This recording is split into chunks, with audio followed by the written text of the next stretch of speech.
Using Write InfraMarker RFID to add an EPC to the InfraMarker ID of an asset. Open up Field Maps. Open up the map that you want to go to. In the upper right-hand corner of the map, you see the crosshairs. By pressing on it, you will fill in that circle with a dot that will center the map on your location. That underground feature does not have an EPC yet, so go ahead and open that up. The InfraMarker ID field is empty. When I scroll to the bottom, we want to launch Write RFID Android as we're on an Android device. When you see the write, you want to point the UHF reader towards the asset tag and pull the trigger, and we have multiple markers detected.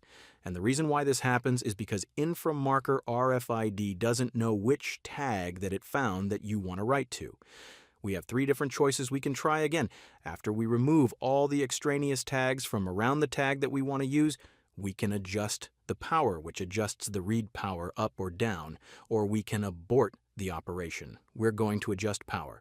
And then when the slide out, we can take the power and go lower. And that lowers the read power, which lowers the read range. Press outside of that menu. I want to point the UHF reader towards the asset tag and pull the trigger. We come back to the form. The InfraMarker ID is filled out.